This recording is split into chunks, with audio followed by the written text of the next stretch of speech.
Yeah, I fucking changed it and it didn't do it. Oh, okay, there we go. Now it's good. Well, just double check it though on your phone. Make sure it looks like it's supposed to. Did you already? Yeah, sure. Okay. Good? Yeah. Yeah.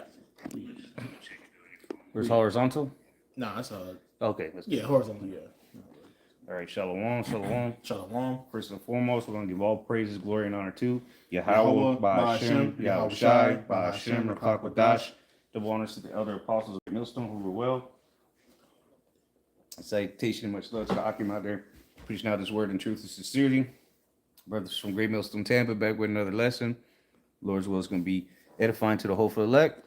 And this is episode 7, and I entitled it The Bridge for the MOTB. I think that's what I call it, right? Yeah. For the market of the Yeah. So again, we're back at it, showing you how all this is going to tie to this, what's going on, with the economies worldwide.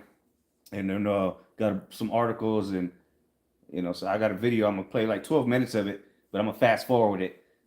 Because, it's all showing you how the market of beasts is going to be worldwide. Matter of fact, we'll start on that. Revelation chapter 3. Always bring it out. Revelation 3 and 10, because thou hast kept the word of my patience, I also will keep thee from the hour of temptation which shall come upon all the world to try them that dwell upon the earth. Let's see what the word there for world is. Did I pass it? No, Oh, come on, okay, no, all no. the world. Oikumene, okay? Many the whole inhabited earth. And how? Well, again, episode 7 now. We're going to show you what the bridge is. How all the CBDCs, stable coins, whatever you want to call it, digital money, okay? The cashless society is coming very quickly. It's all going to be interacted through the blockchains, which have already been set up. But there's one in particular that's in perfect position for what's happening geopolitically right now with things like Russia and all. Well, I'll just let this nigga say it. Seizing 120 billion. This is about whether the two Europe. All right, and they're fucked right now. Let me speed this up though.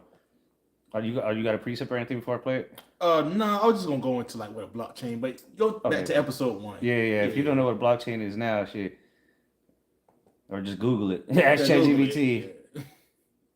Just know that would be the railroad, so to say, but chiefly it'll be the XRP ledger, which is the blockchain.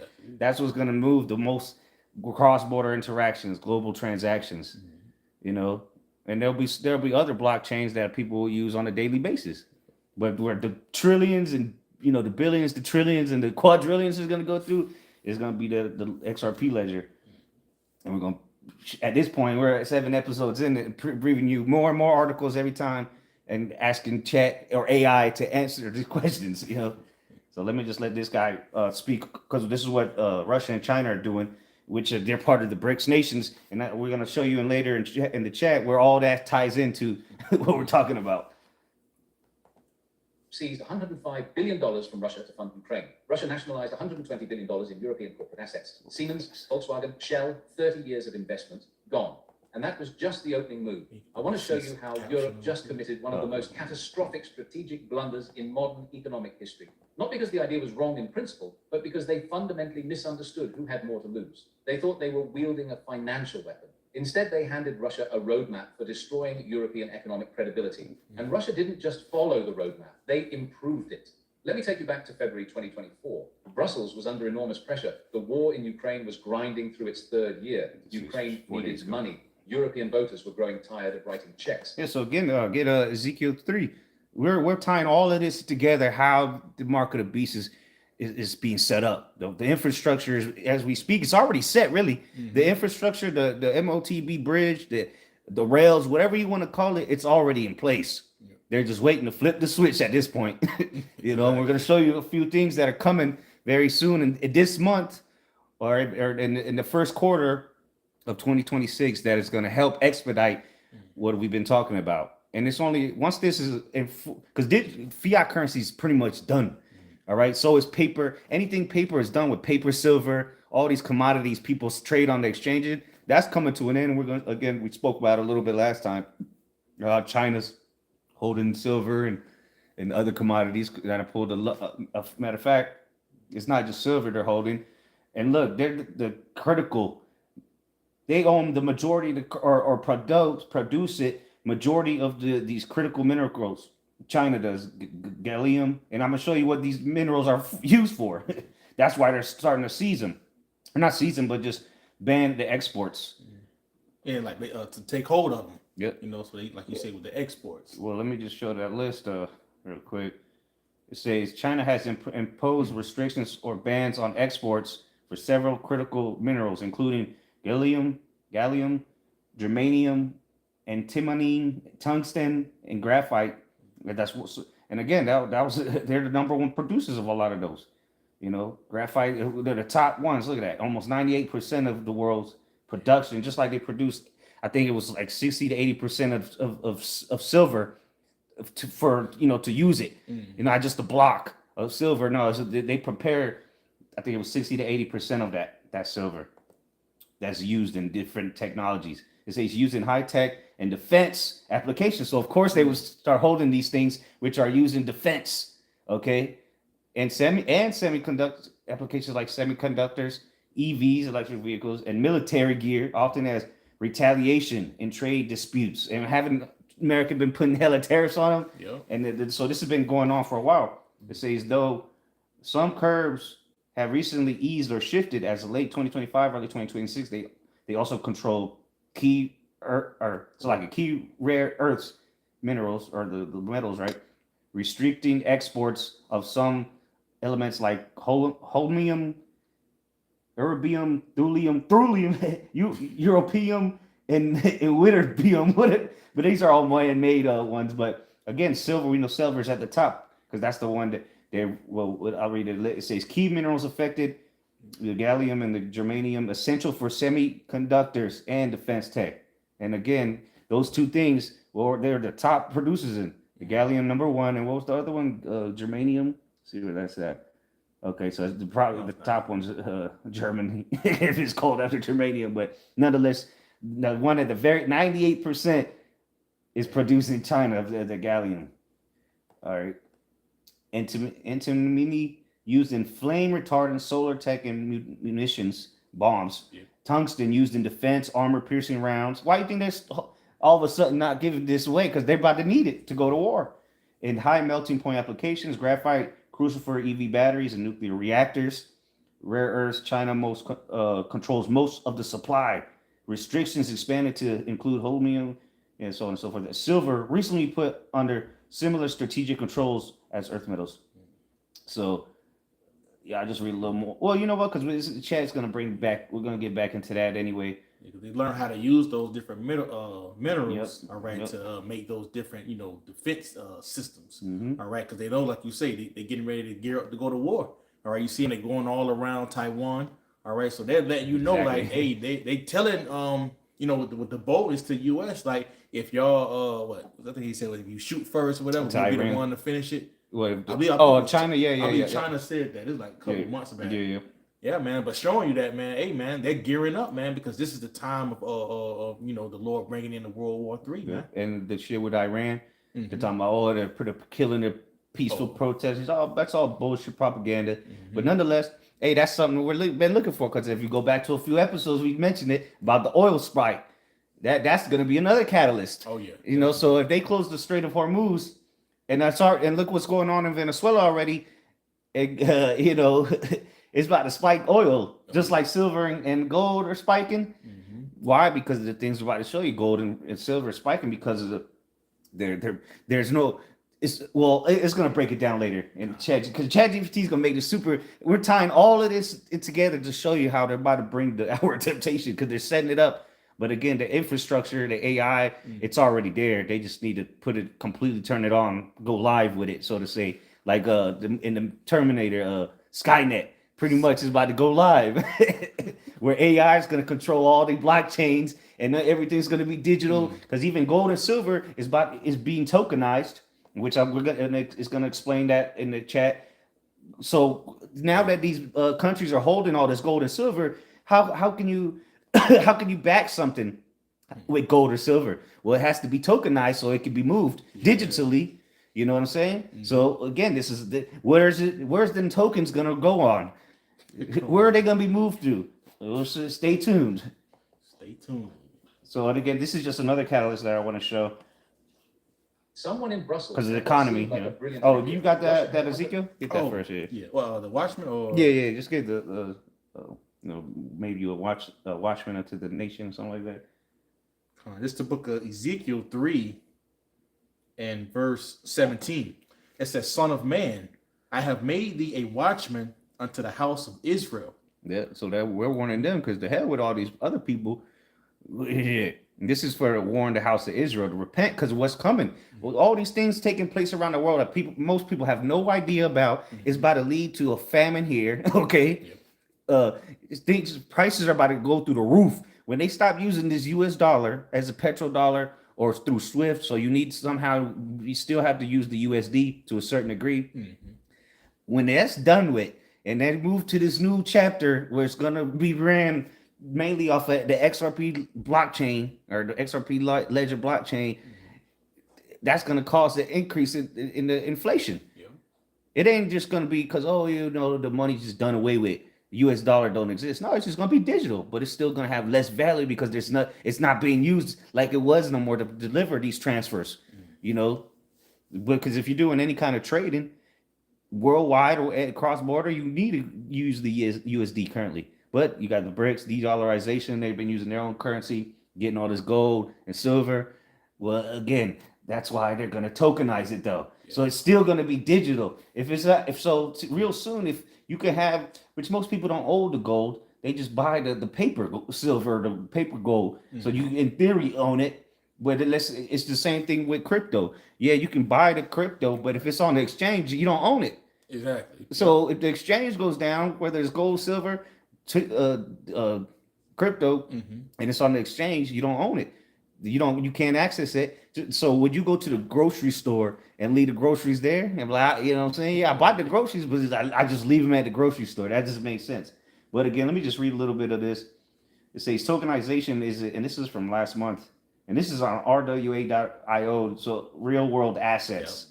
Tokenization is changing the game for precious metals like gold and silver and diamonds by converting these physical assets into digital tokens. See, so the bank that's the average person is not gonna tokenize that goddamn thing. No. But the people that are holding the gold and the silver, they're gonna tokenize it, and then they can hold it. They don't have to send it like they're doing now. You don't have to send it, or because if you buy those contracts or the paper silver as they call it, you can cash that in, but then they have to send you the gold or the silver, and that who knows how long that's gonna take. It's gonna go through different banks.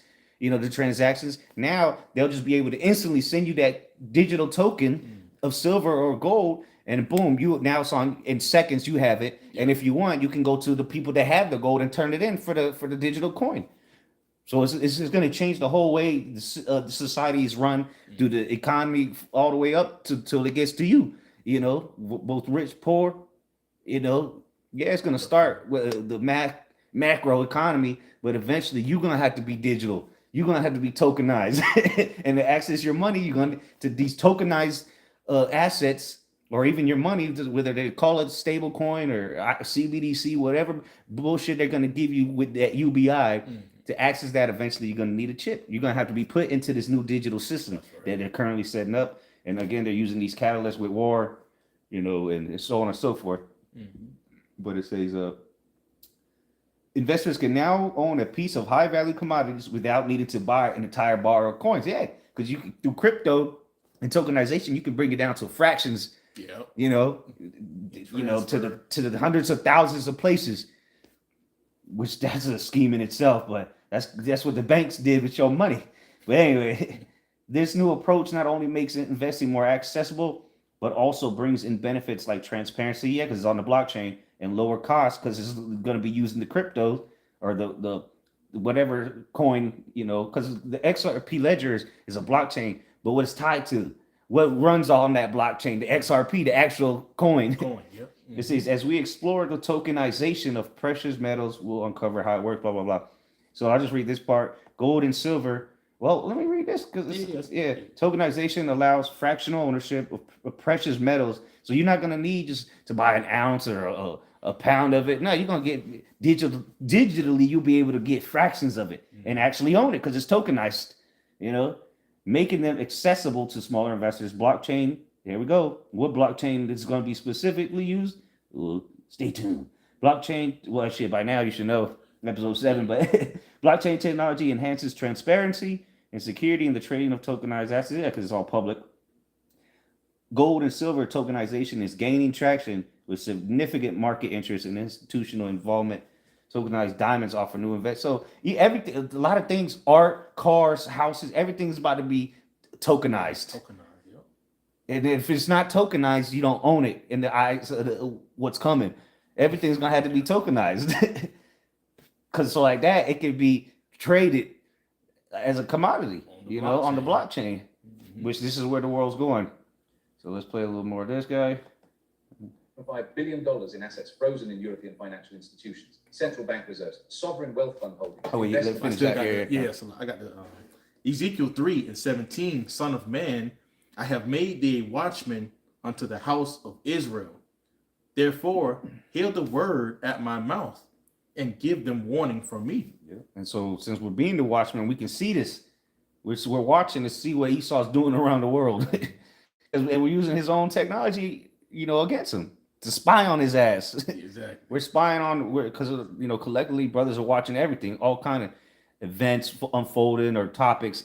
Collectively, we covering it all. Because why we're actually watching, while people are watching bullshit on the internet, we're actually trying to learn what's going on, or really just to see it coming, because we already knew it was coming. Now it's unfolding because it was for an appointed time, and they're speaking. That's right. We're showing you the proof. If you can't see that it's speaking, you just wait until it trickles down to you, and that by that point you're gonna be in a tough position. Let me read this in NLT. Okay. It reads Ezekiel 3:17, Son of man, I have appointed you as a watchman for Israel. Whenever you receive a message from me, warn people immediately. Yeah, that's what we did. We went out to the watchtowers and started blowing the trumpet. Danger, danger. But they can't. The people are too distracted by the bread and circus that they don't care. They're belligerent, Out here drunk on philosophies and everything, man. And here it is, like the Lord it have appointed us, all right, as the watchmen of Israel, all right. You was going into it. We blowing out the trumpet, man. All right, giving y'all the warning, telling you the things that is to come. All right, because like how we going into the different events that's leading up, we're telling you that it's getting ready to speed up, especially in the year 2026. Yeah. That's why he says warn people immediately. It's not a thing for us to just sit on our ass and not do anything. No, this is the job the Lord has appointed us to do, man. To go through these different videos, to keep giving you the warning, man. Because it's coming a day that you're gonna wake up and everything is gonna be changed. Yep. Yeah, exactly. It could happen overnight one day. Yeah. Accounts just sitting there. Why not seize them, use them to fund Ukraine, punish Russia, solve the funding problem? No domestic tax increases needed. The legal justification was created, to put it diplomatically. Right. So pretty much what he's going into is what happened during Ukraine, or when they first started invading them. A couple of years later, these different European nations, the beast, froze a lot of. Well, there's $120 billion that belong to Russia, but that ends up backfiring on them. You're gonna explain it. The conflict is standard. Actually confiscating them and transferring ownership, that's unprecedented for a major economy's sovereign reserves. But European lawyers and he's not a crypto guy. This guy's not a crypto guy. He's just a frontline fan guy. he reports on, but he really what he's about to explain is what XRP was created for, to solve the issue for. What he's about to explain is the reason XRP is going to be used. He doesn't say that though, but we can put two and two together. Problem, reaction, solution. Order out of chaos. While Ripple been going around all the world. Last video we showed you how many banks are tied in. To it. 300 plus. Yeah. So while they've been doing all this, setting up in different banks and institutions, here it is. The problem was being made. Yep. And they've been doing this for over a decade. You know, they've been doing work. Ripple's been around since 2012, I believe, but they really started putting in work in that 2014 time frame. Okay, which we could remember that time frame, 2014. Let me see. Because again, 2014, what happened during 2014? Well, we're gonna get to it, but here I asked it about. Okay, so hold on, maybe I gotta go forward. Okay, yeah, because it wasn't showing it for some reason. So I typed in other potential factors. It says about China holding the silver. Starting January 1st, China requires special government licenses for countries to export silver, effectively limiting supply and placing it on the same regulatory footing of rare earth metals. But so I'm just going to hit this point right here. Structural supply deficits. Like global silver demand has exceeded supply for 5 consecutive years. Yeah, because again, the paper silver. You didn't have to technically have the silver. You know what I'm saying? It's a scheme. Anyway, it says leading to a significant market deficit and the depletion of inventories in major vaults like the COMEX. All right, remember that. We're gonna come back to that later on. All right, and it makes sense now because if you've been looking into the XRP like we have, you know about the bear and the little paintings by now, the little cartoon, and they always got a certain number, 589, that they always use. Right. Well, I've come across with that. I'm not saying that's what they mean by it, but COMEX has that tied into it. Matter of fact, let me just show it to you, and then we'll get back to that video. Because the little bear always got that number. They always putting that out there. COMEX rule 589. It's actual documents, which we're gonna get to. COMEX rule 589 governs special price fluctuation and what's happening with price right now with silver. This was invented for, and what time period did they invent it? I think we gotta go to. Okay, hold on. They got a website here. I know they had a website. Look, the official website. Where is it? Is this it? Oh my God, no. Maybe it was at the. Oh, maybe talking about when it's effective. Okay, here it is. Yeah. Here it is. There's a PDF of it. Oh, Scribe. Yep. Nah, this is not the one. Okay, is this the one? Nah, this is just the update of it. Hold on. I know. I find it. Maybe this is it. What implication? Nah, this is definitely not it. Nah. I thought it was like a legit, the official web. Oh, maybe it's this CME. Yeah, maybe it was this one. CME group. But yeah, look, rule 589, and like COMEX, it was effective. That's when it started, but I don't remember reading it somewhere. Anyway, we'll come back to it. See, the amendments were made in 2022, but anyway, let me just go back.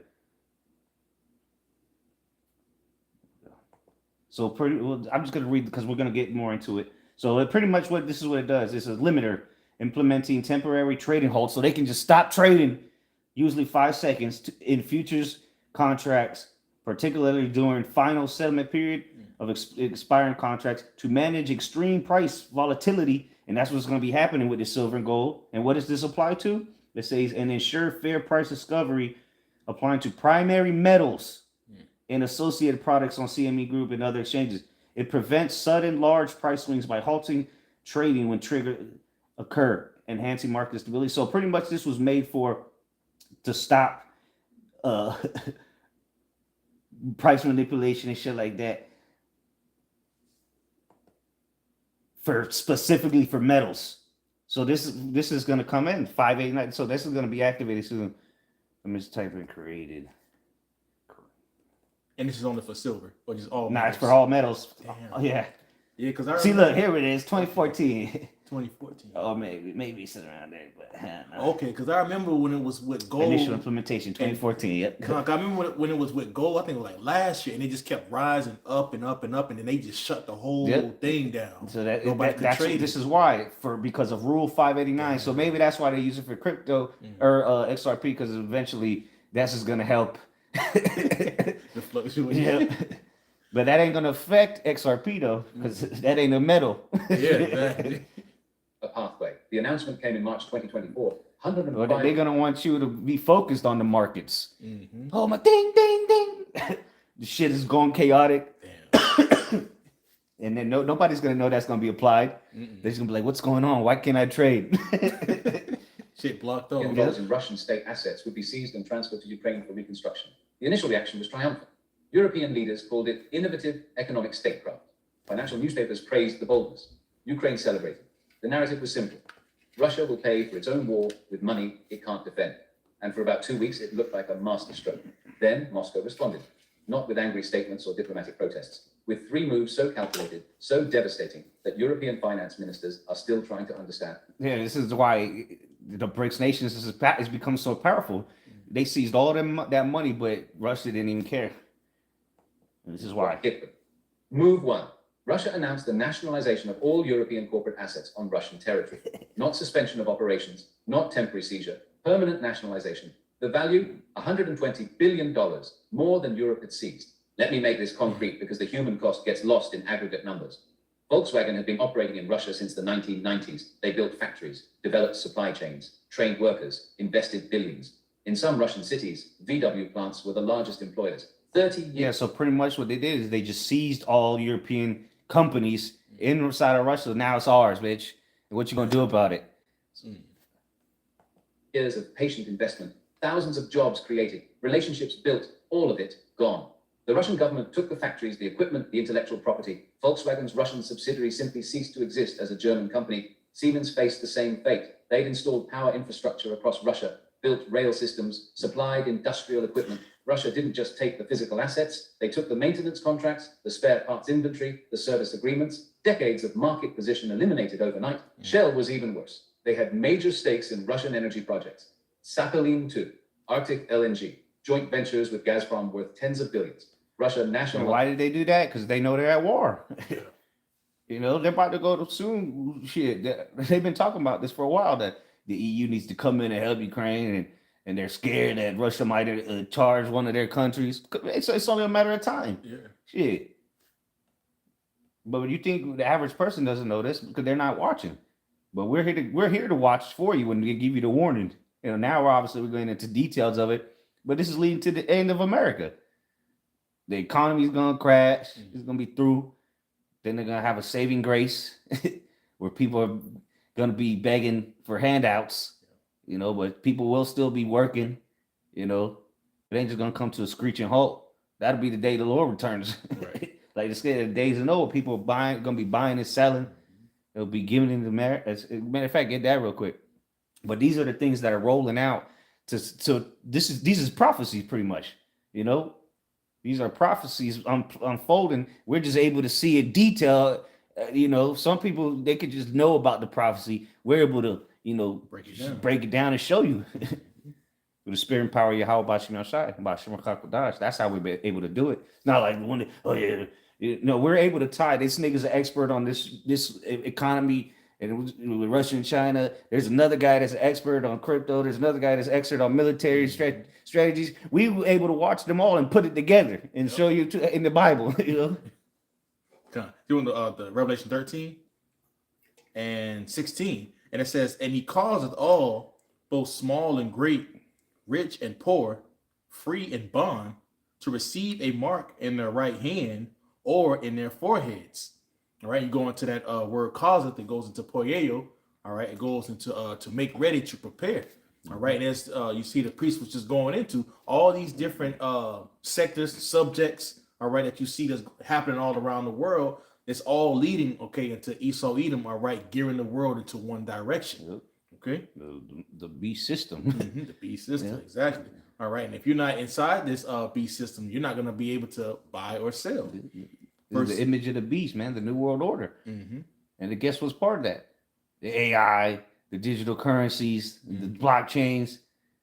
And that's what he's setting up. And if you don't get with that, you're gonna be completely ousted, whether you're a country, these niggas say countries are embargoes.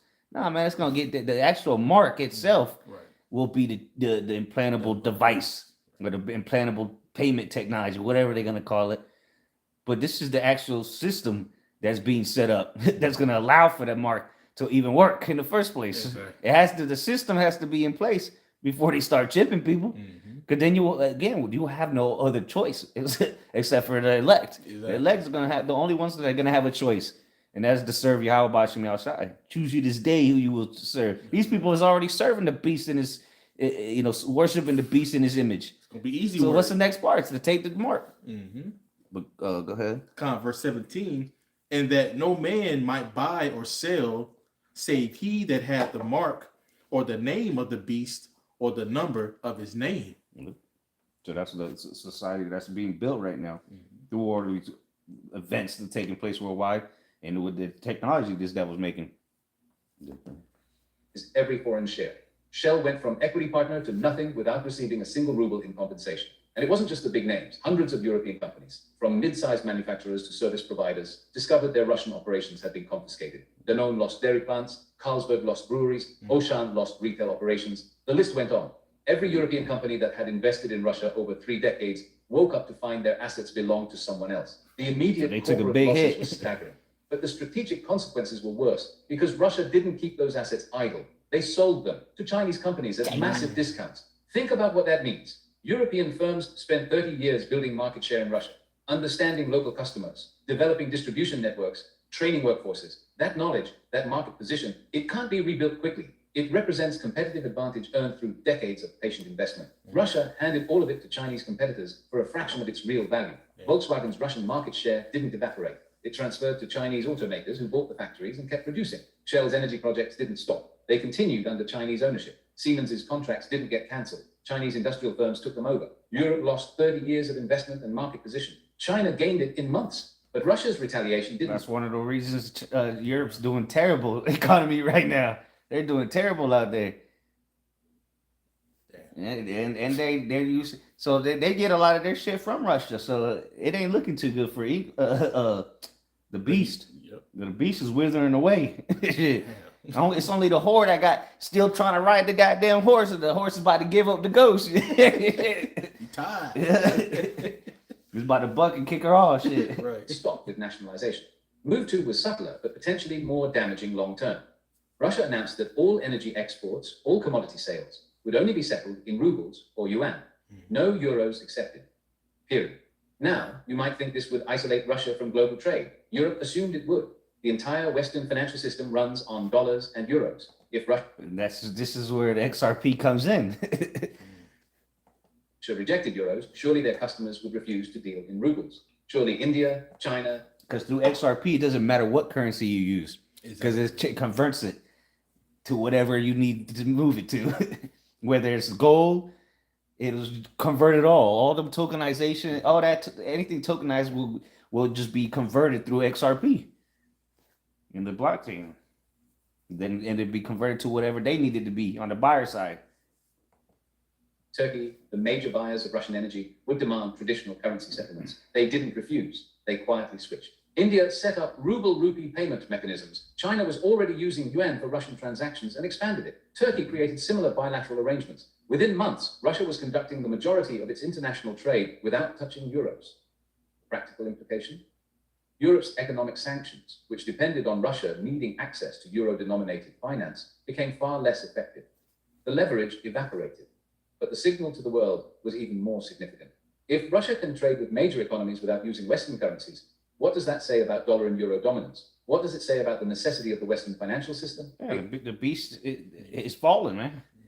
The beast is being broken down financially. And once that dollar is completely gone, that's when people are gonna feel it.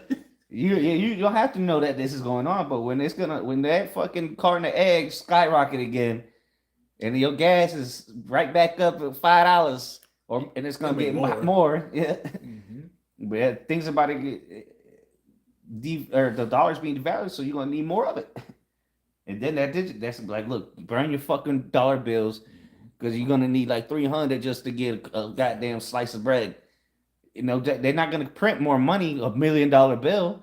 Nah. You know what I'm saying? This ain't Zimbabwe. Shit. They just gonna tell you need digital currency. Because with that, you can use fractions of the tokens. You can't break that. They stopped making pennies. That was the lowest you could go, right? In your bank account, it only got 2 digits after that. Yep. Your balance. You got $38.72.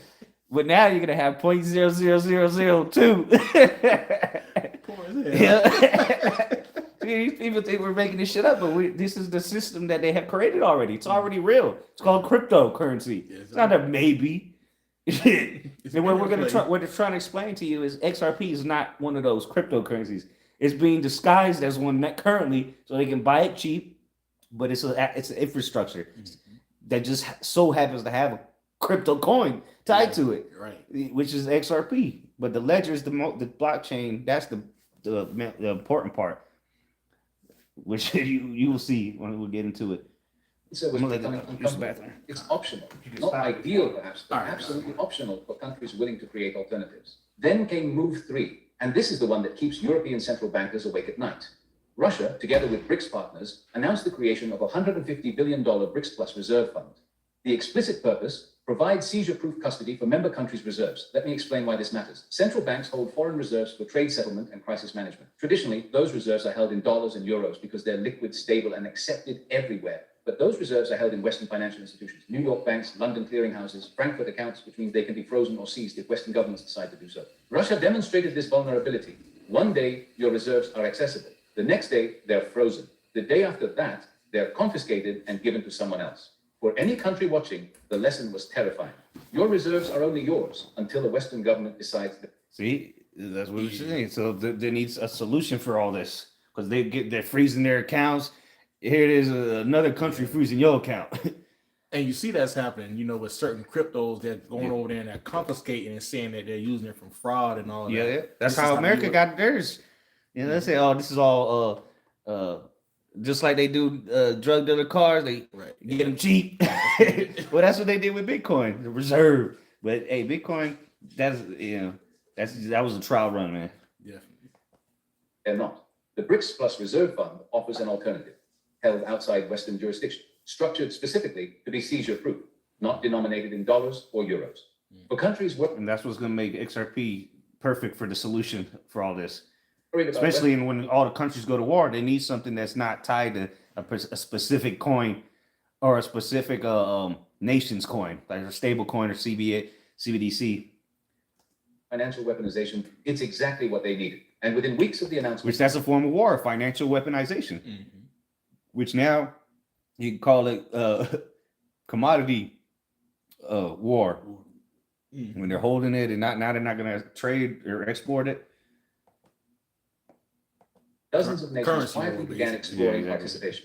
Saudi Arabia inquired about joining, not because they're anti-Western, because they have $600 billion in reserves, and they just watched $105 billion get confiscated from another major oil exporter. If it can happen to Russia, why not to them? What if a future US administration decides Saudi oil policy isn't aligned with American interests? Can they wake up one morning to find their reserves? Which I did a video yesterday showing that Russia is backing Saudi Arabia against the UAE and Yemen. And guess who UAE's buddies with the small hatters.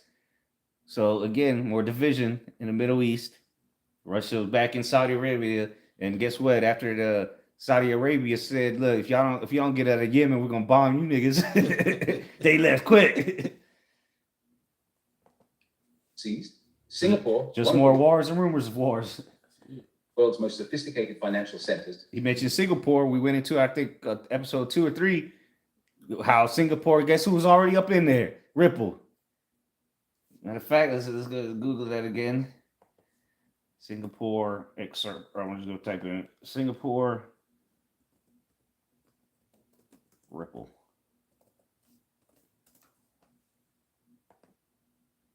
Ripple wins broader Singapore license as MAS clears expansion of digital payment services a month ago.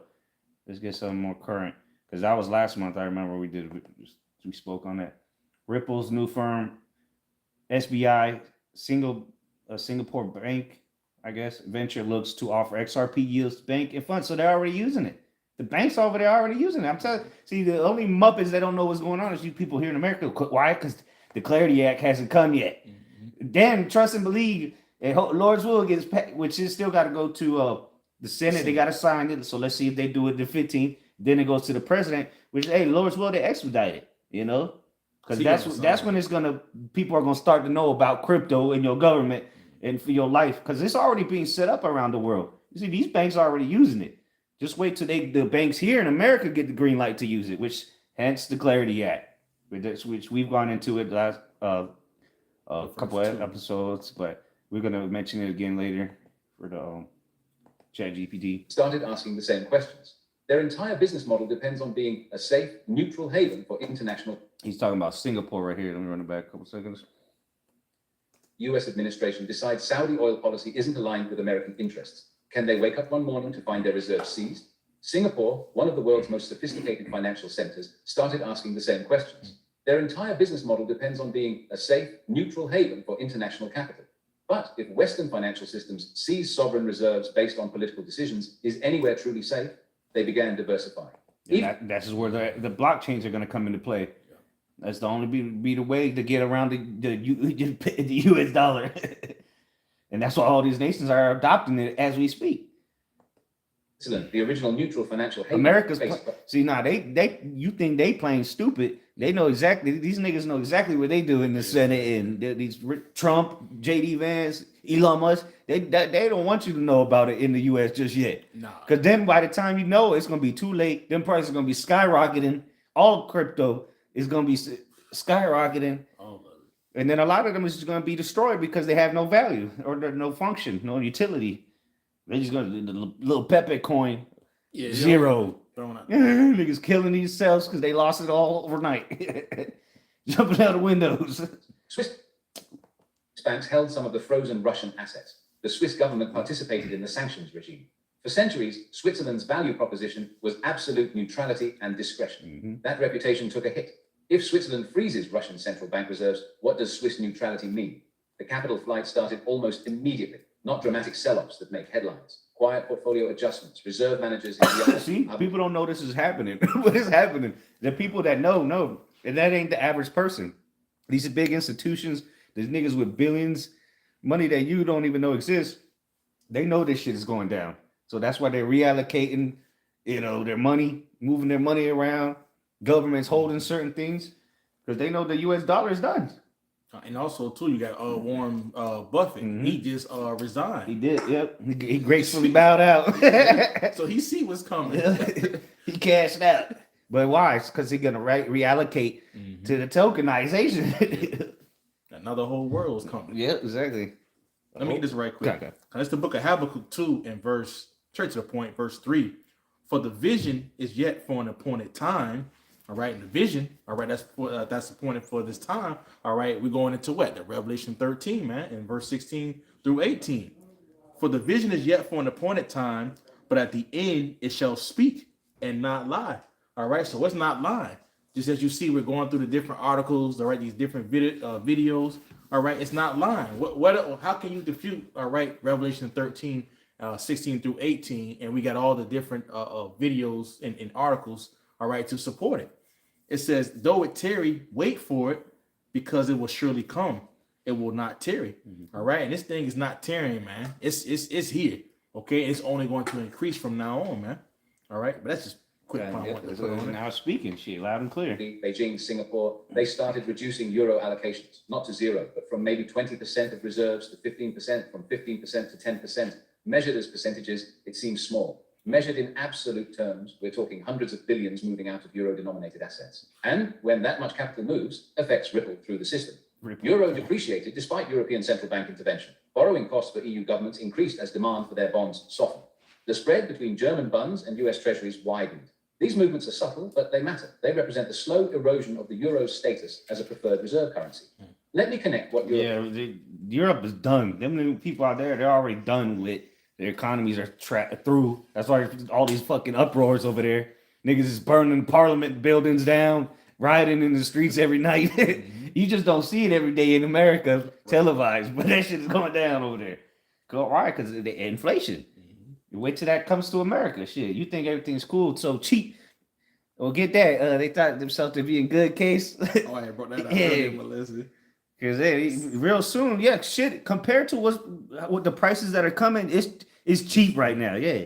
Even though people are complaining about the price of meat and this and that's gonna be that's cheap compared to what's about to happen. Yeah, because you're still able to go to the store, purchase it, get you some gas, still able to go to work and stuff like that. But the time coming to where, hey, that's getting ready to be eradicated. You're gonna need a UBI just to pay for your basic necessities, and then you're still gonna have to go to work to get some more food on the, because you're gonna get the bare minimum with that UBI just to keep a dear nigga alive. Fractions on fractions. Yep. And then you're gonna get lab grown meat if you're not already. EC bugs. Because you're not gonna be able to afford shit. You ain't going out to eat Friday night. Mm-hmm. None of that. All that's about to come to an end, and you either got it or you don't. God, it's the book of 2nd Ezra 16 and verse 21. Behold, victuals shall be so good cheap upon earth. Yep, it's still cheap right now compared to what you're gonna be paying in these last days. Shit. It reads on. It says that they shall think themselves to be in good case. Yeah, that's right. Still go out downtown, take the wife and kids to walk around, because that's a free activity. You know, you don't want to spend the money.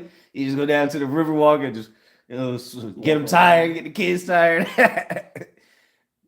But they think they're in good case still, though. Yeah, you see them. You go to the different the little different parks. Mm-hmm. You know, I take my son, go to the park and go walk the little preserves. Pay like maybe $2 here and there. All right, you see them, they all happy and shit. But a lot of those people, man, hey, they going through it right now. They broke. They can't keep going out to what's that? Disney World. Yeah, Disney World. Yeah, all that shit. That shit like $300 for a ticket now, probably. Shit. Yeah, they probably finna crash that shit. Oh yeah, they only got it open because they're willing to lose money because kids go missing. You know. That's a big business. Yeah, exactly. Go ahead. Because it reads on back in 2nd Ezra 16 and 21. It says, "Behold, victuals shall be so good cheap upon earth, that they shall think themselves to be in good case, and even then shall evils grow upon earth." There you go. So things are about to get evil out here. Mm-hmm. Just any day now, you'll see. All right, that's a little bit more. Just sword, famine, and great confusion. Okay. Yeah, that was pretty much the point of the video, though. So yeah, when this crypto bill comes, expect that confusion to come. When because again, Trump still got to sign it, but once the banks get the green light, the dollar is done. Bank of America gonna give you a text telling you that your cash is no good. Turn it in if you're lucky. So this is the same chat we've been on. I think we ended off over here. Oh no, we ended up a little higher than that, but I'll skip some parts. So I put in the title of a video, or the title of a website. Ripple takes Japan by storm. Major banks power up XRP ledger adoption, which is again the blockchain we've been speaking on. And then it actually shows you the articles and whatnot. It says here's a verified, up-to-date Ripple news and what it actually means for adoption, institutional credibility, and turn the theoretical long. Okay, we're not really worried about the price. So I'd be asking the math questions and shit, but we know that for it to do what it's about to do is going to be expensive. Ripple's expansion in Japan. Ripple has recently signed strategic partnerships with major Japanese financial institutions.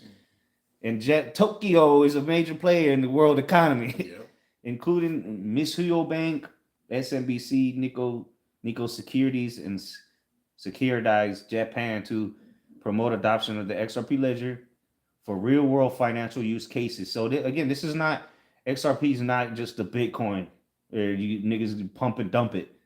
This is going to actually be used for something.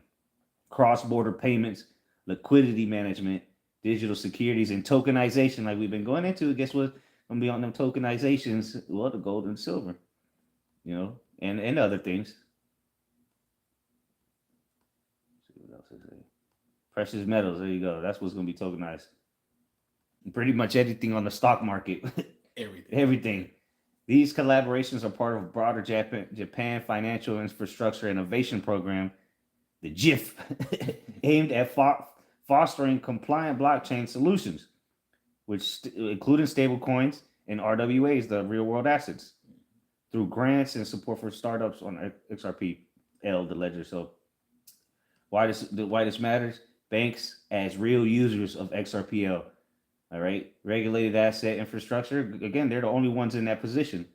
Regulatory alignment and clarity. Japan's clear rules for crypto and stablecoins reduce compliance barriers. A key factor of institutional adoption. Okay, so. And just like it says with the Japan's clear rules for crypto and stablecoins, That's according to what the Clarity Act is getting That's ready what to it's do. going to do. Because remember, they already passed the Genesis Act talking about stable coins. Well, now the Clarity Act's going to give the cryptos a green light to be traded on Wall Street, even more, even not just ETFs, but just be publicly traded like that. And that means banks are gonna buy it, retail. But it's gonna be too late. This is not about retail side of it, okay? Yeah, the major players. The major player is the actual infrastructure. That's what's moving the markets. Yeah, exactly.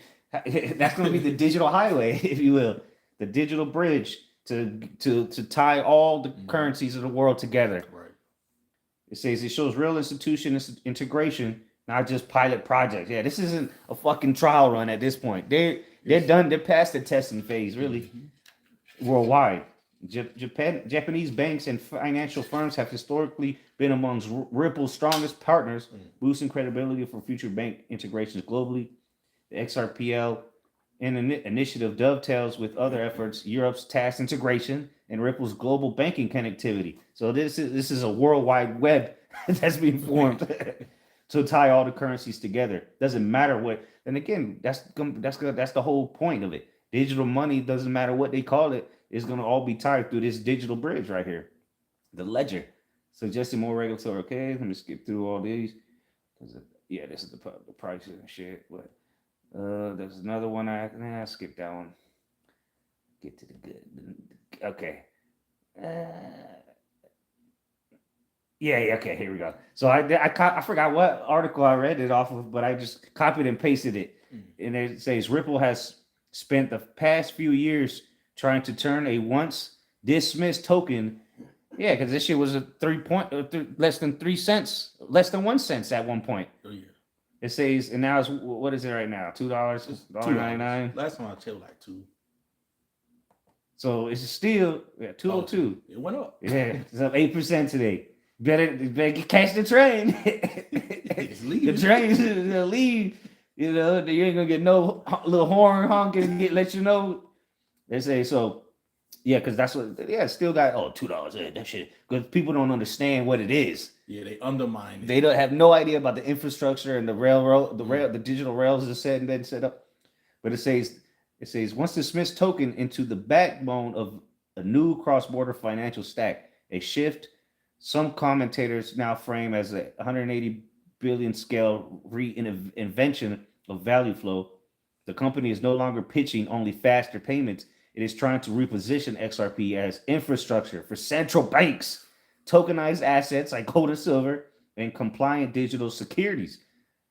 And guess what? It's gonna be the new messaging system too. ISO, what is it? ISO 222. Guess what? It's all tied to this. All tied. It says, I see that pivot as the real story. Okay, so it says your framing is actually the most intellectually honest way to look at Ripple XRP right now, and it's cut through both maximalist hype. So it says, okay, let me just keep down. You're right. This is not a payment story anymore. Ripple's early pitch.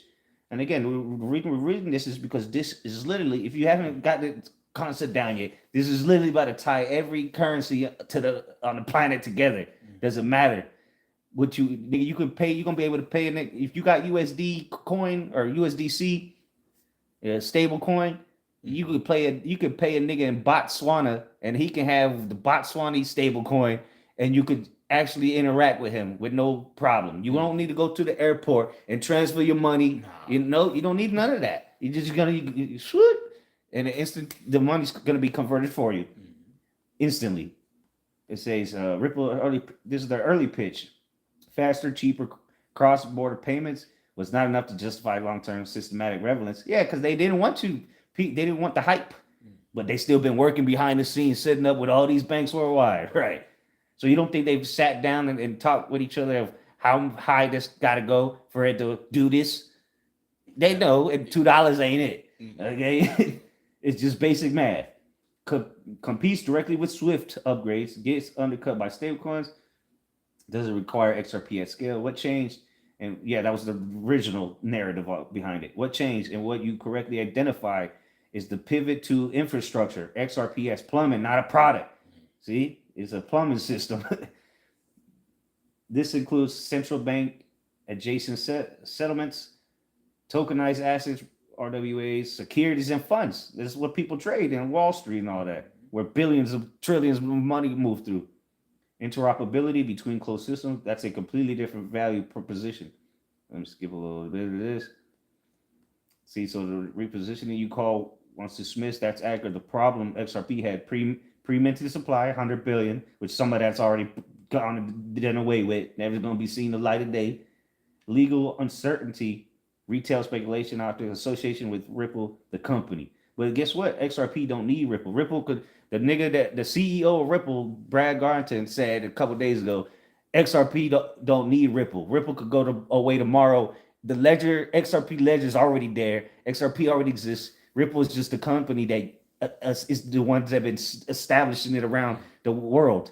They're getting the Ripple, the CEO. They ain't got a nigga that get, that just work a low level entry job there. Yeah, there's fucking CEOs, people, government officials, work for the feds. We brought it out, episode 1, I believe.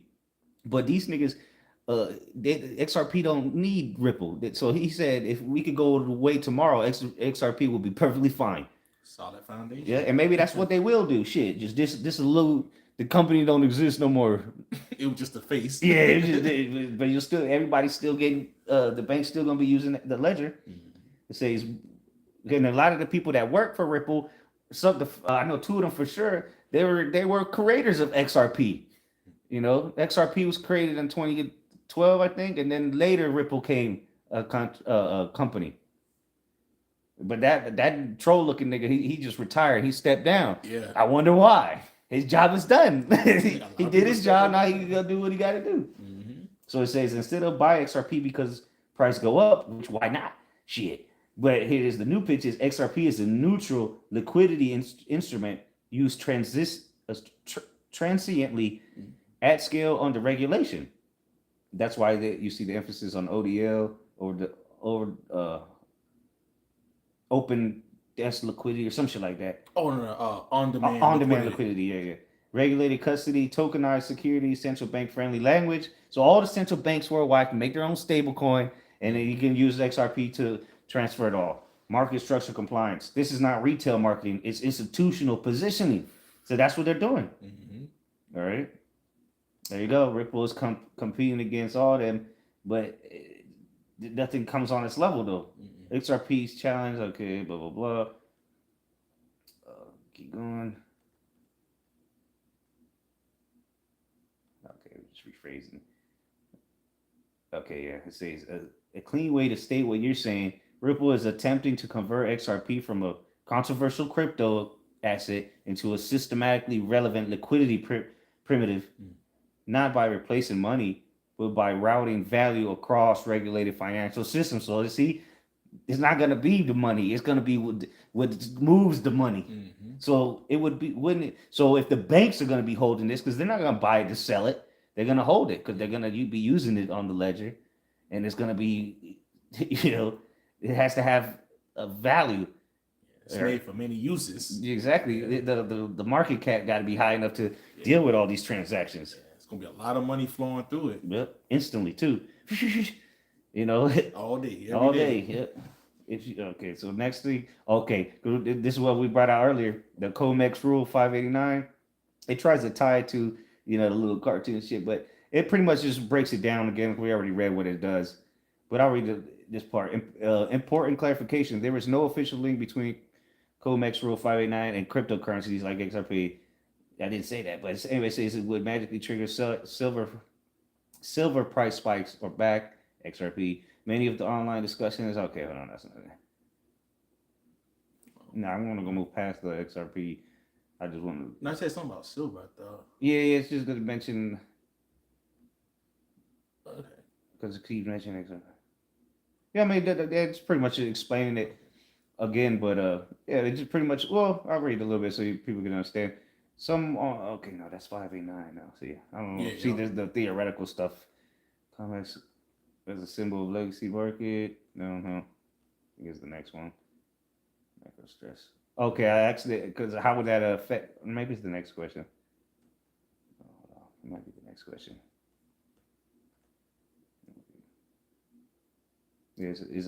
COMEX Rule 589 is a futures market rule governing price fluctuation limits on certain metal contracts like silver. It's designed for orderly markets, not speculative price rockets. And that's it's supposed to order the market, but that's why it's going to be triggered. Link Rule 589 in China stopping silver exports, and how this is it. How could it help? How could XRP help solve the issues?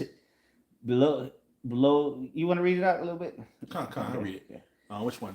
You started. You started one for me. It says the point 1. It says start with the problem. Silver stress is liquidity problem, not just a commodity problem. Then it says China restricting silver exports.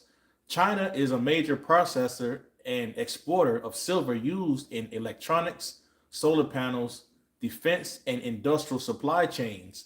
When China restricts exports, physical silver supply tightens. That's why the price is going up. Well, this is the next one there. It says price volatility increases. That's why it's going to be unstable. People are going to end up losing a lot of money trying to trade it. It's going to be a chaotic market, or just go crash overnight.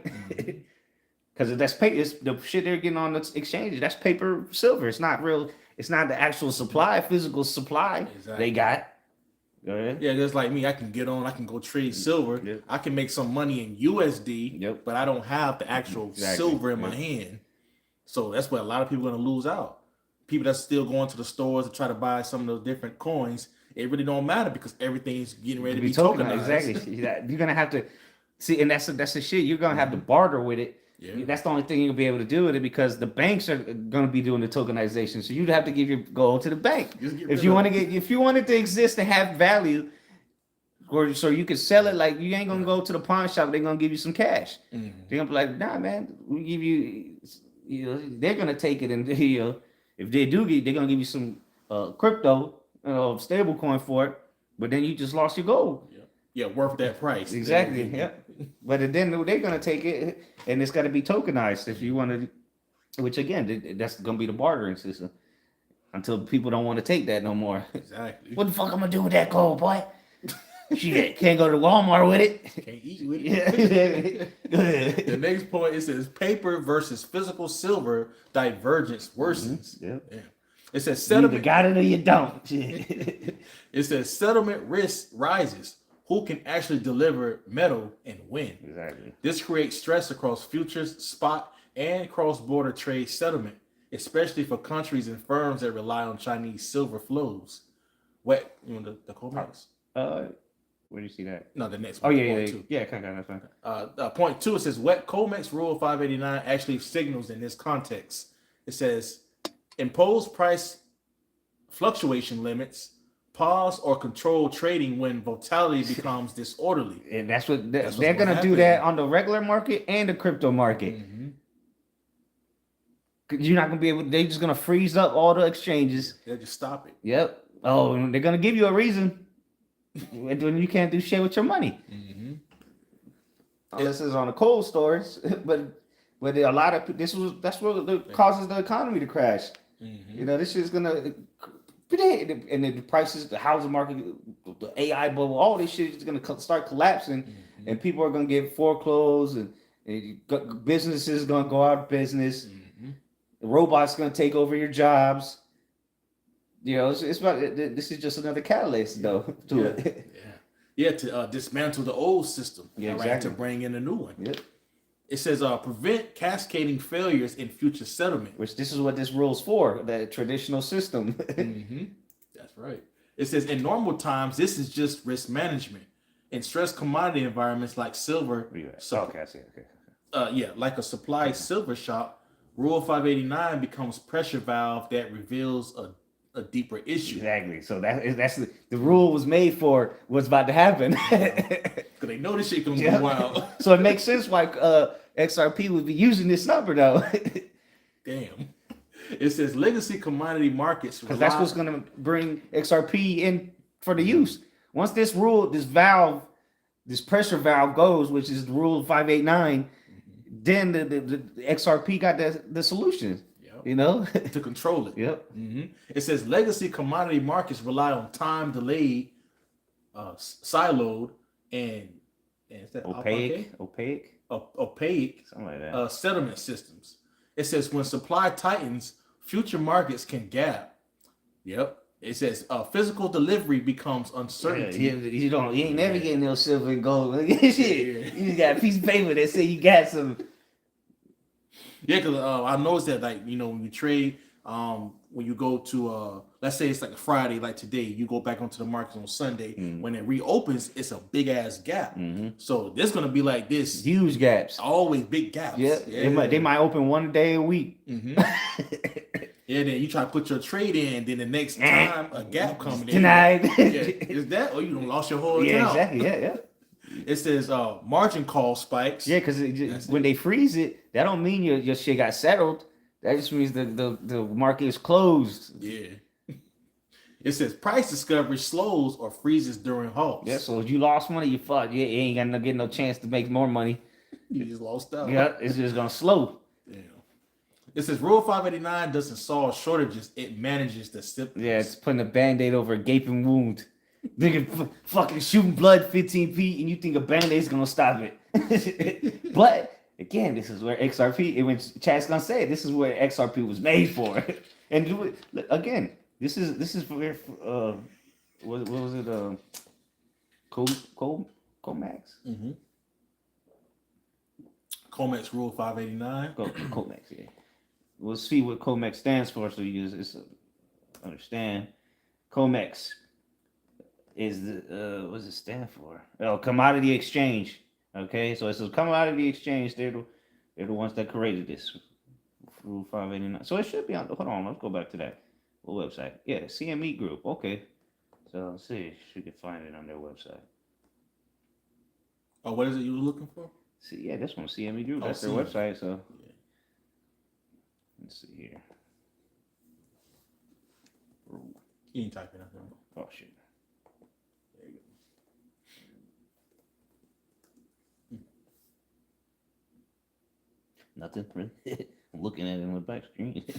I want to see amendments. I want to see what they first created. Here we go. See, this was created 2014. Saw the earliest one said 2014. So mission cover sheet. So this has been in the works for over a decade. Let's see, they changed some rules, and so yeah, they've been working, man. And again, let's see here. Go to the newest one. Let's see what the amendments they made.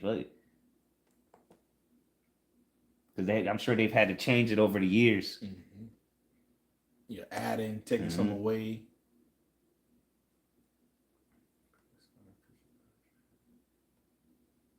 Yeah, they've been slowly integrating all these other exchanges. See, depending on all rather CFTCs. There you go. We talked about that a couple lessons ago. Limits during the final settlement determination period of an expiring futures. Yep. So yeah, you're not. These people are about to be through. All right, let's go back to this. Where were we? I think it was down 3. Okay. Okay. Yeah. Soft shortage. Okay. Yeah. Yep. You want to read it? Yeah, I'll read this one. I'll read the next one. The core structural issue both exposed China's silver restrictions and this Rule of 589 together highlight 3 systemic weaknesses: fragmented cross-border settlement, silver. And again, that's why we've been talking about silver, because this is going to be a big factor for all this. Silver trades involve miners, refiners, banks, exchanges, shippers, insurers. That's a lot. You can cut that off by tokenizing it. Each step clears in different systems, currencies, and timeframes. Stress compounds when one link, China exports, tightens. Poor real-time liquidity mobility, exactly, because it's not instantly transferred. Capital, again, somebody got to ship it. If you want the actual asset, capital can't move instantly across borders to rebalance shortages. Margin stress builds faster than liquidity can respond. Trust gaps between paper and real assets. Future markets depend on confidence that delivery can happen. Export bans undermine that confidence. Exchanges respond with the rules like 589 to slow things down. They don't want you to sell. They're not going to let you sell it all. That's why they could just hold it at the bottom. So it makes sure, because nobody wants to sell once it's that low. Hell no. So it says where XRP actually fits realistically. XRP does not replace silver, does not back silver. XRP does not override the COMEX. What it can theoretically do is address settlement friction, which is the real bottleneck. XRP's potential role as a neutral liquidity bridge under stress. Ripple's pivot, which you correctly identified, is about making XRP infrastructure for moving value when traditional pipes clog. Yeah, and that's the current system. But again, this is the Great Reset. When they're talking about the Great Reset, we're literally showing you what the reset is. Yeah. Ultimately, you will be tokenized. The people, we won't be. The people, the masses will be though. And that's when you take that MOTB, you will have just become tokenized. Now you're on a blockchain. Damn. It says tokenized silver and commodities. If silver inventories, warehouse receipts, or trade claims are tokenized, ownership transfers still need instant cross-border settlement. Banks don't want to pre-fund every corridor with dollars, yuan, euros. XRP can act as the bridge asset. Silver token, XRP, destination. Simple. Instead of nigga gotta ship where is it? They gotta ship it, they gotta mine it, they gotta that can be cut. Weeks. Yep. Yeah. No need for direct currency pairs. Settlement in seconds, not days. This matters most when volatility is high and capital must move fast. So here's the solution to the problem that we've been, what that's about to happen to the economy worldwide. The solution is have been made. Margin and collateral mobility. During silver stress, margins call spike. Like what you see, they just hit, what did they hit? Like $84 or some shit? Or 82? Yeah, it went up. Yeah. And now it's back down, but just wait. It's just gonna get worse. Firms need liquidity now, not after correspondent banking delays, and especially in a crisis. XRP can theoretically be used by liquidity providers by clearing participants as a temporary liquidity rail to rebalance positions across jurisdictions. That doesn't change prices; it reduces failure risk. Yeah, so you've got people de-dollarization. XRP's appeal here is neutrality. See, so like the guy was talking about earlier, all this money being frozen up. Well, XRP can move all that money. Yep. Not controlled by a single state, which we know it is. That makes it attractive as a bridge, not a reserve. So faster payments, so on and so forth. Okay, let's go to the bottom line. One sentence synthesis. China restricting silver exports stresses physical supply. The Rule of 589 reveals the limits of legacy price control mechanisms. And exactly, they're going to control how high they wanted to go that day. Yeah. And then, and if it hits that limit, it stops. It's closed. It could be 5 seconds. It could be 5 days. They control it, and this has already been put into works. Why would they create this long ago like that? Because they knew it was going to come a day where they were going to do this on a global level, so that XRP can come in and say today. It says, an XRP's theoretical value lies in keeping cross-border liquidity and settlement functioning when those legacy systems slow, fragment, or freeze. See? Captain Save-A-Hole. That's the real connection. And it aligns exactly with the pivot you described. And then what else? I said a diagram. Model how tokenized commodities would work step by step. Problem stack. China stops. Okay, pretty much just reiterating it. Volatility control. Okay. So that's how it's just pretty much going to show you how exactly it's going to work. You're going to have a physical market, or that's what you have now, the paper market. Mm-hmm. But it's settlement risk, So this is the old system, bro. This is from the 70s. The system that they're still using, Swift and all that. That's old system. It's time to go. So the market of beast system could be set up, and ultimately, because we know they got to do a reset. And here's how. We've been saying that we're going to make digital currency. We cashless society, but now it's happening. We're able to point it out like it's a sore thumb. Yeah. You don't see the elephant in the fucking room. Shit. It says why this creates an opening for XRP. This is where Ripple's pivot to infrastructure matters. XRP is not trying to be silver. XRP is trying to be the neutral settlement layer between fragmented markets.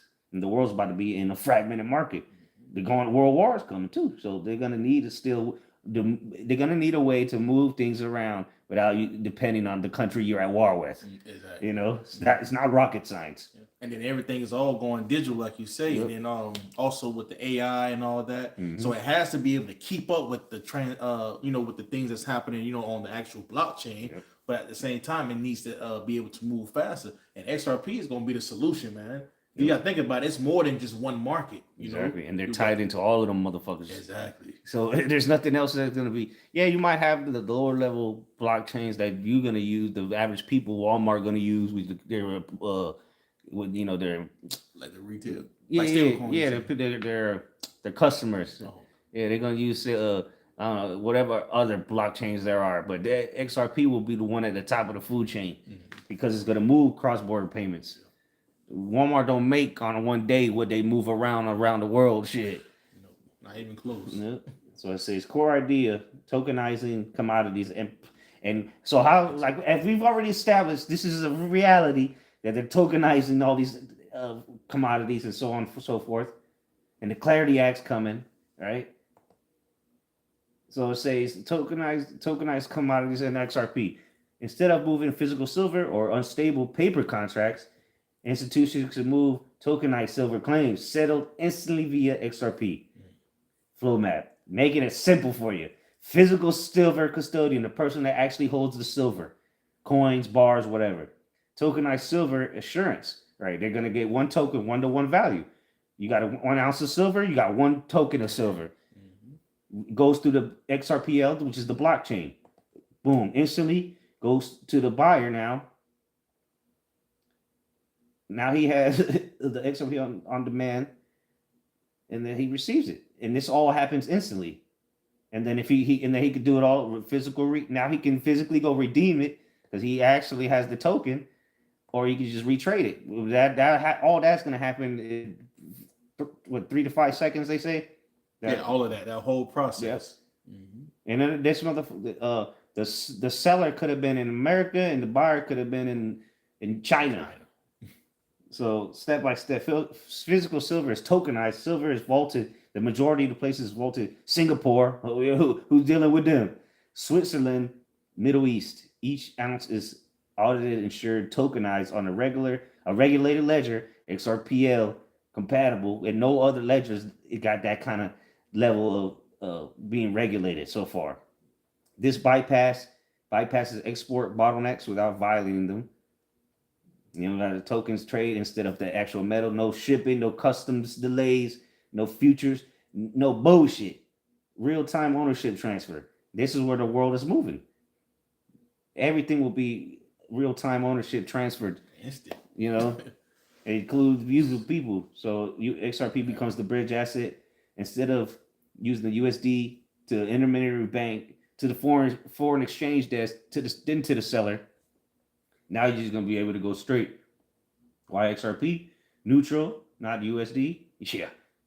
Fast finality, deep liquidity, already integrated with banks. It's already set up, so why not use it? And so you think they're going to keep the price for $2 much longer? When the Clarity Act coming up? Settlement happens in seconds. XRP provides instant liquidity, no pre-funding, no exposure to silver price halts, Rule 589, no COMEX price caps. Yeah. So it'll open the markets back up. Once this market comes to its knees, well, this is the way we open the markets back up, and you can return to your miserable lives. And people not even gonna have a choice. Most people will never know about XRP. Most likely, they're not gonna be in position for. They're gonna just know about the stable coin that Trump throws at them, for the UBI. That's the only crypto you're gonna know. The Trump coin. Yeah. It says optional redemption or reuse. Holders can redeem physical silver. Yeah, so you'll be able to. Well, for who? From who? Where you gonna redeem it at? Most people ain't gonna be able to redeem shit because they're not gonna even own any assets. Exactly. They're gonna be they're not gonna have RWAs, real world assets. Somebody else tokenized your car. The bank tokenized your house. You don't own shit, and you'll be happy. Who said that? Carl Schwab. Yeah. This is what he was talking about. Exactly. You won't own anything because it's all going to be tokenized, and you don't own it. And you're gonna be happy. Yeah, you're gonna be happy. You're gonna think you own it, but all you own is a stable coin. That's it, or a whatever stable coins or whatever CBDC, which is not gonna exist. It's not gonna be real. No. So you will literally this is how people are literally gonna have nothing because everything is gonna be on blockchain. And if you don't own the token, you don't really own it. Yeah. You know what I'm saying? Then let's say you got a bar of gold, and you try to go sell it. They're gonna be like, all right, show us the token. You should own the token. If you own it in person, then you must have the token. Right. And if you don't have a token, it ain't yours. They're gonna take that shit from you. Be confiscated. Yeah. So hey, this is you shall neither buy nor sell. You're not gonna be able to do nothing. And this is the bridge. All right, this is the road, the highway, this is what ties it all together. The world being under one new world order, one world order. Here's the solution. This is how. Let's see here. I was just reiterating the benefits of having XRP and tokenization over the legacy systems, which is the current systems, physical bottlenecks, digital claims. Rule 589 halts. And you see, nobody's going to hear that when this has happened. They're not going to, that was Rule 589. That's what's going on. Right. They're like, panicking, crashing the motherfucker on the way home, just flooring it, just smashing to the bridge. Continuous pricing would be the flip side. Settlement times, 2 to 3 days, plus seconds over here. USD weaponization, like we watched the guy speak on earlier. Sanctions risk. It's a neutral bridge with the XRP, 24/7 on-demand liquidity. 24/7. Exchanges pause, you're done because the liquidity freezes. Why central banks and institutions care? This is not retail crypto. See, XRP is not a retail crypto or a retail coin. One day it's not going to be on the exchange. You're probably not going to be able to buy it one day, or you're just going to be out of price of it. What the fuck are you gonna buy 0.00701% of XRP for? It ain't gonna do you no good. Yeah, and then again, the banks are interested in it. The institutions, BlackRock, billion-dollar companies, trillion-dollar companies, central banks, Bank of Japan, Bank of Singapore, they're interested in XRP. They don't give a fuck about if you know about XRP. Okay. Shit, if you don't believe us, shit, we've done our research. We got the proof. Shit. Let's see how much they bought today in ETS. Almost 29 million. And then the leverage is 43 million. So what is that? 60? Nah, that's 70 million right there in 24 hours during the market. This is what XRP has made it to Wall Street. You got companies Bitwise, Franklin Templeton, Canary Capital, Grayscale. But guess who's the big boys that are about to come in soon? BlackRock. Look, they got 72 billion throw at it. Grayscale's already in. Fidelity, yeah, them websites and retirement funds and all that. Mm-hmm. That money's about to start pouring into XRP. These are the big institutions that we're talking about. That it just mentioned in chat. Why central banks and institutions care? Clearly, they care enough to buy $70 million worth today. And again, this is public. This is what's being publicly traded on Wall Street. Mm-hmm. You can go buy XRP on the exchange right now for $2. But when this comes, that shit not gonna be $2 for much longer. Why? Because this is what the world institutions that move money, the banks, are gonna use. You're gonna use, like we said, it's a regular stable coin. Something the government gives. Yeah, and it's gonna be 1-to-1. It ain't gonna be. It's gonna be one coin. One USDC, whatever. While XRP, one of them is $2 right now, and imagine this shit skyrockets obviously because they're gonna need the capital or liquidity to move all this shit. This is commodity finance, trade settlement, inventory financing, cross-border industrial supply chains. XRP becomes the grease between tokenized real-world assets, not the asset itself, the settlement rail. It's gonna be the oil that lubricates the world, or the digital rails that connect everything, grease it and make it run smooth. Yeah, that's what the grease is for. Mm-hmm. It's gonna run like smooth like butter. Why this ties directly to Ripple's pivot Your original insight is correct. See, it's the spirit of the Lord. Ripple is not selling speed anymore. Yeah, they stopped selling speed. Ripple is selling systemic relevance. So you didn't say local, nationwide. It says systemic. All right, this model fits central banks, settlement layers, tokenized securities, regulated worldwide assets, de-dollarized trade, which is just what the majority of the world's going to need. Commodity market stress. Key real. Let's see. This requires. Okay, this is not a cut. Blah, blah, blah. Final synthesis. China restricting silver exports. The Rule 589 equals stress in physical and paper markets. That stress exposes limitations of legacy rails, and they're about to be exposed. Creates demand, and they're doing this purposely. But BRICS nations don't want to use the American dollar. Nigga, it's all a psyop. It's all a ploy. That the enterprise. This is their enterprise to move to the next stage. The new world order. They've been doing all this shit for centuries, but now they have the technology to do it. Like the brother read in the Habakkuk 2. Now the end shall speak. Yep. Let's see. Creates demand for tokenization. See, this is going to create. So it's saying that to China, which we know that they are restricting silver, and now we just went and showed you on their own website, COMEX, that this is a real thing. We ain't just pulling this out of our ass.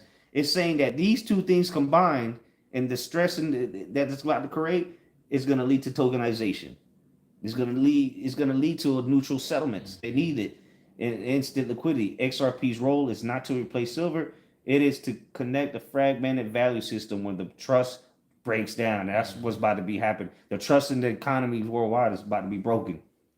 That is exactly why the scale infrastructure pivot you identified. Okay. Yeah, I said I had to do a stress test scenario showing what happens if multiple commodities tokenize at once. Go ahead. It says below is a clean system level explanation that links COMEX Rule 589 plus China restricting silver exports, and then shows how XRP-based tokenized commodity settlement could theoretically resolve the stress points. I'll do this 3 layers. Macro linkage, Rule 589 plus China silver controls. Point 2, flow map diagram, text-based step-by-step, stress test scenario, multiple commodities tokenized simultaneously. This stays theoretically structural and realistic, not hype. Yeah, so it's just being realistic. ChatGPT just using logic, computer logic, Just jump down to the point A. It says what China stopping silver export does. China is one of the largest refiners and exporters of silver. When exports are restricted, physical silver supply tightens, price volatility increases, future markets experience delivery stress, paper versus physical divergence widens. This is not speculation. Commodity markets historically break first at the delivery layer, not the price layer. Point exactly, B. the delivery. But that's why it needs to be tokenized. It says point B, what COMEX Rule 589 signals. It says exists to control disorderly price behavior during stress, dynamic price limits, temporarily halts, settlement protection mechanisms. And really that's, well, let's read the next point because critical insight. Critical insight, Rule 589 doesn't fix supply problems. It slows visible price discovery when physical delivery is strained. In other words, and that's what it sounds. That's why they're doing that, but on the crypto side right now with XRP itself. So it makes sense why the because the 589 is to stop the price discovery. Exactly. That's what they're doing with XRP right now. So it makes sense why they're using this because they're even showing you that they're applying that to the the XRP, but that's going to be applied to the market itself. Damn. So it says, in other words, Rule 589 is volatility dam, not a liquidity solution. It says combined effect, the real issue. When China restricts silver exports and COMEX applies tighter controls, physical settlement becomes harder. Paper contracts rely more on cash settlement, trust and futures pricing weakens, cross-border commodities settlement slows, banks demand higher collateral and buffers. Yep, this is that's what's about to happen, bro. Yeah, the God. banks are bro. They're gonna need bailouts. Remember how the banks are gonna need bailouts, and AI companies, big tech companies, are gonna need bailouts. Cause this shit is about to be through. Let me get something real quick. Just hitting on that 589. Look at showing you that this whole world's in cahoots with this Syrian new currency. Look at this, the new currency in Syria. Let's see here. Look at this. Look at this shit. That's it. Let's see if I can zoom in on it. No, that's not the one. Hold on. Okay, here we go. This one. Yeah, lo and behold, this is a new currency. Look what numbers on it. 598. Oh, 589. 589. Yeah. Why would they put that on their new currency? On all of them, all the dollar bills all had that number on there. Yeah. 589. This is the official new currency of Syria. Like, what the fuck? All of the 200 and all say 589. They all got. Why would they put that? Because they know because who make that money? You know what I'm saying? The same motherfuckers that's about to use a digital money. So what do they know about 589? Why would they just put that? You know, Part of the system. yeah, it's because it's part of the new. They're part of the new system too. Mm-hmm. Hey, fucking China man, Elamite man, they all part of this. What's coming? But Esau's the spearhead of it because it's the beast system. The beast. Yep. So we'll skip over this. It's just a diagram. Physical commodity, you know, the gold, silver, whatever. Verified vault, right? That's where they're gonna hold it. And then you get your tokenization, you know. So it may be the bank or the big institutions. They're the ultimately. This is gonna be the biggest wealth transfer ever, and this is why. Because everything you're gonna have to turn in if you want it to be tokenized. Mm-hmm. Whether it's silver, gold, copper, oil, your house, your gold bar, your gold chain, everything. If you want to sell it, then you go get it. You know what I'm saying? Yeah. Like you'll be like, say you just make it simple for Jake out there. Mm-hmm. Let's say you got a gold chain. All right, you turn that in for depending on how many ounces of gold that chain is. Let's say you get 20 tokens. Okay. And you want to sell it? Hey, look, check it out. You go to some guy, you show him. Mm-hmm. All right, then you y'all do the transaction on your phone or whatever, your chip, and then he can go. Yeah. Now he owns those tokens. He can go to the bank and get that gold chain out, and then they take back the tokens. If they even let you get it out. Probably not. You know what I'm saying? Oh, you still own it though if you got the tokens, because remember all this information is gonna be on the blockchain. They're gonna know who owns that token, what account holds that specific token, and what's that actual asset at. You know what I'm saying? So because that's why the verified vault / refinery, then regulated digital asset issuer, tokenized. So that'll be the bank or whatever. Mm-hmm. Tokenized commodity on ledger. That's the XRPL, institutional marketplace. Boom. That's the transaction, and now you finally got the delivery of it. So let's skip all that. Skip that breakdowns. Blah blah blah. XRP is it. Yeah, so we've pretty much already covered that. XRP is not a commodity. XRP is the liquidity lubricant. The Vaseline for the world's economic system. Final outcomes. Instant cross-border settlements. Reduced collateral requirements. No futures delivery bottlenecks. This is where XRP's infrastructure role becomes relevant. Not as money, but as plumbing. See? Mm-hmm. That's why it's not going to be a fucking coin on crypto.com to be bought very soon. It's not money. Nah. The tokens are going to be needed to be traded. Yeah. You know, that's why a lot of these big institutions are going to buy it all ultimately. Mm-hmm. You know, and then they got the escrow, which they release $1 million a month or $1 billion a month, but there's a limited supply. Eventually that's going to run out. But nonetheless, you know, it's not money. It's not a cryptocurrency. It is, because it has a token, exactly. But it's more than that, just a token. It's the damn infrastructure, the blockchain. That makes XRP that important. Because that's what do you think is going to work on that blockchain? It's the XRP. You ain't gonna fucking use Bitcoin on the XRP ledger. You're gonna use XRP. Exactly. Let's see here. I'm sure Bitcoin gonna have its different uses if it don't go to zero, but shit. Yeah. Because what use does it have? It's not gonna have any use because the government's already gonna have digital currency. The banks are gonna have stable coins. So what's Bitcoin? That's what I'm saying. Like they could just use that to drown people out. Because a lot of cryptos, if it don't have no purpose, utility, what's it serves? What the hell Dogecoin gonna do for you? They don't have no blockchain tied to it. You can't transfer anything, like use it to convert any kind of transaction. Yeah. So a lot of them, Bitcoin can't do none of that either. Nah. So again, it just got a value on it. It's a store of value for now until they say that it has no value. Stable coins and CBDCs will have value because the banks said so. Exactly. And so you're gonna be USD, but anyway, so I put it in the stress test scenario setup. So this is like a simulation. At the same time, China restricts, which really this is what's happening. China restricts silver exports. Russia limits palladium exports. Middle East oil shipments routes, which, hey, that's why we're keeping an eye with this whole Iran situation. These are things that are about to catalyze what we've been showing you. So we're literally, it could be weeks away from this reset or days when they do this, It only takes one false flag to get things going. Copper supply tightens, energy transitions, right?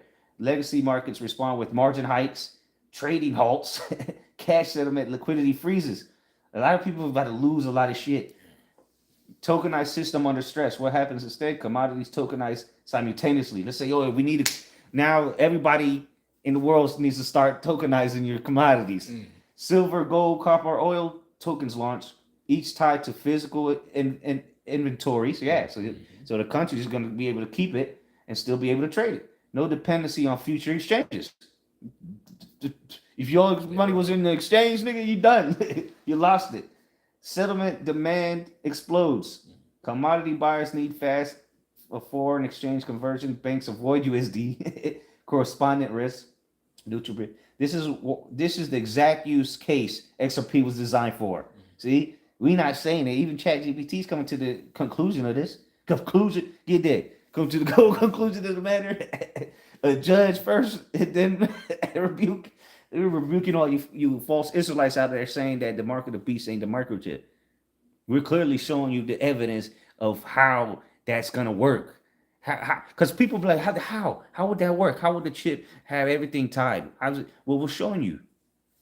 Because it's a new system that's about to be booted up. And it all works with AI and quantum computing and all that shit. This new system, this is Skynet from the Terminator movie. It's about to go live. And everything's going to be tied to everything's going to flow through the blockchain, where there's information, tokenization, things tokenized, transactions, messages, all kind of things are going to be stored on blockchain because it's all going to be public record. That's total control. Yeah. Everything's going to have to go through a blockchain soon. Go ahead. I think you're talking about Ecclesiastes, right? 12 and 13. Hear the whole conclusion of the whole matter. Yeah. Okay, kind of. This is the book of Ecclesiastes 12 and 13. I thought the other scripture you was talking about was in. Well, I quoted a few of them, but yeah, get whatever you got. Go ahead. All right, kind of. So this is the book of Ecclesiastes 12 and verse 13. Let us hear the conclusion of the whole matter. Yeah, that's it. Yeah. So you listen to it. How are we listening to it? Because we're watching. We're seeing what the Lord's saying. Because remember, at the end it shall speak. So we're listening to it for it to speak. Because we're paying attention because we're on our watchtower. Go ahead. So going back in Ecclesiastes 12 and 13, let us hear the conclusion of the whole matter. Fear Yahweh and keep his commandments. Yeah, that's the whole conclusion ultimately, but and that's how we're watching. One of his commandments is to watch and to warn the people. And why are we watching these things? Because we fear the Lord. Simple as that. Because we need to know what to hide from, and what not to take, in the hour of temptation. You got to know these things. Yeah. But, we're just showing you how it's unrolling as we speak. How his whole system is going to work together. Through the blockchains that this nigga's got, and it all ties in with his AI and all that shit. That's what's going to monitor the blockchains. The AI. That's why a lot of people about to be out of jobs. AI and robots about to take a lot of people's jobs. Again, you're gonna be brought to your knees and be, at the behest of the government handouts. The crumbs they're gonna throw at you people. Like, when you go to the park and feed the birds, you start throwing crumbs at them. That's how Esau's about to do to you people. Throw some crumbs at them. Yeah, and you with the crypto now, huh, nigga? Yeah, here's some crumbs, nigga, take it. Laughing at you. Yeah. Yeah, man, because it's a whole trap, this whole system. Because the scripture says in the book of Revelation how the people got deceived into taking it. All right, this as you out here, you're worshiping the beast. All right, it's gonna get to a point to where you're gonna accept, this mark, man, when it comes time for it, man. But it says, for this is the whole duty of man. All right, so the whole duty of man is to what? Fear Yahweh B'Shem Yahushua and keep his commandments. All right, the Lord has commanded us to go out there and to tell you, to give you the warning not to take this, chip, or whatever they want to call it, when it comes into fruition. All right, so don't take it. All right, just lean and trust upon Yahweh B'Shem Yahushua, man. That's the whole duty of man. Good. When the Lord deals with his elect, he's gonna have us, in roles to be able to help the flock. The flock. Whether it be spiritual powers or the Lord just blessed brothers, and through the blessings of his service, the body's be able to take care of. Just did not the Lord take care of Israel through Joseph? He through things he did, he was able to save all of them, and he came to the conclusion. He said, and he finally saw his brothers again. He said, "Yeah, I went through all that just so I could save." Not just his own people, but all of the people that was coming to Egypt for help. With this time you go to Egypt for help, you're going to be destroyed. But again, the Lord put men in certain positions to be able to work the glory of the Lord, But wait till the powers come, shit. So I'll just read this last part here. Because I'll ask you more questions, but yeah, so we ain't got to go into all that. So it says, why this matters for XRP's role. Not hype. This alliance, like we gonna make money off of you getting XRP. Shit, we're not spokesmen for Ripple. We're just seeing that this is the beast system right here. Shit. Where it's headed. And guess who makes all this shit? It's a bunch of devils, man. It says this aligns exactly with Ripple's pivot you described, from fast payments to financial infrastructure. See, this is the new infrastructure that's being set up financially worldwide. And what is the buying and selling? Hello. Shit. Damn. Well, and again, there's other blockchains that the retail side will use. Still buying and selling, though. Yeah, that's what I'm saying. It's all going to move through some blockchain. We're just showing you the one that's going to be at the very top, because this is how the world will still make international trades. Then I say some countries are still going to be able to make money, and they're going to be mourning when the whore gets destroyed too. So it says tokenized assets, regulated issuance, institutional settlement, central bank compatibility. So again, CBDCs is okay with XRP. And again, that's how central banks would deal with each other. They don't need to have the same currency. It don't need to be called the same, because XRP can change it like that. Rule 589 plus China silver controls expose the weakness. XRP plus tokenization offers a parallel solution. Final synthesis.